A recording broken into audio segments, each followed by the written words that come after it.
Hello student, आज की class में हम आश्रय आश्रयी भाव देखेंगे। आश्रयी और आश्रय, आश्रय और आश्रयी। तो आश्रय का मतलब क्या होता है और आश्रयी का मतलब क्या होता है? तो आश्रयी का अर्थ क्या है?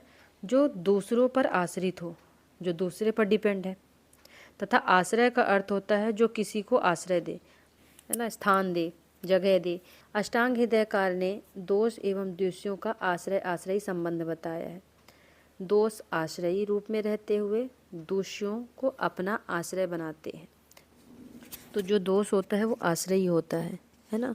तो वो किसी पे डिपेंड है। तो किस पे डिपेंड है? धातु एवं मलों पर डिपेंड है। वो उन्हीं को अपना आश्रय बनाता है, वहाँ रहता है। जैसे अस्थि वायु का आश्रय है, तो वायु आश्रयी रूप में अस्थि को अपना आश्रय बनाकर रहती है। तो वायु आश्रयी है ना। वो अस्थि क्या है? दोष है या आश्रय है, वो किसी को आश्रय दे रहा है। तो वो उसमें आश्रय किसको दे रहा है? वायु को दे रहा है। तो वायु उस अस्थि में रह रहा है, अर्थात वायु अस्थियों में आश्रयी बनकर रहती है। पित्त दोष स्वेद एवं रक्त में आश्रयी रूप में रहता है। पित्त जो दोष है, तो दोष जो हैं वो आश्रयी हैं, किसी पे डिपेंड है। ठीक है। तो दोष स्वेद एवं रक्त में आश्रयी रूप में रहता है। ठीक है। कफ दोष शेष धातुओं को रक्त और अस्थि के अतिरिक्त एवं मलों को स्वेद अतिरिक्त अपना आश्रय बनाकर वहाँ आश्रयी रूप में रहता है। यहाँ देखिए, जो आश्रयी है वो दोष है और जो आश्रय है वो दूष्य है या धातुएं हैं, मल हैं। ठीक है। तो आश्रयी क्या है? वात है। तो वात में आश्रय क्या है? आश्रयी वात है। और आश्रय क्या है? अस्थि है। तो कहाँ रहती है वात? तो अस्थि होती है, जहाँ वायु अपना आश्रय लेकर रहता है। और पित्त का क्या है? स्वेद एवं रक्त। ठीक है। तो आश्रय उसका स्वेद एवं रक्त। तो जो पित्त होता है वो कहाँ रहता है? स्वेद एवं रक्त में। और कफ, कफ आश्रयी है, दोष है।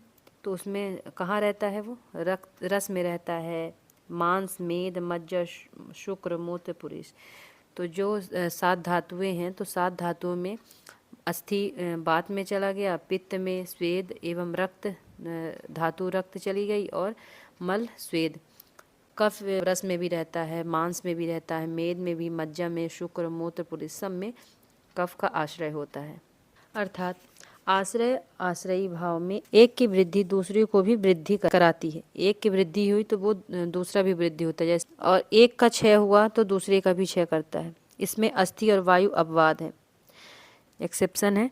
अस्थि की वृद्धि वायु की वृद्धि पर डिपेंड नहीं करता है, ना ही वात का क्षय अस्थि का क्षय करने के कारण होते हैं।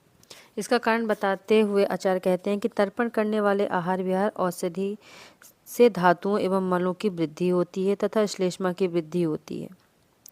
इसके विपरीत अतर्पण करने वाले आहार विहार से धातु एवं मल क्षीण होते हैं तथा वायु की वृद्धि होती है। इस प्रकार अस्थि की वृद्धि करने वाले आहार विहार औषधि से कफ की वृद्धि होगी, जिससे उस पर आश्रित वात का क्षय होगा। श्लेष्मा वृद्धि से वात का क्षय होता है। यह सर्वमान सिद्धांत।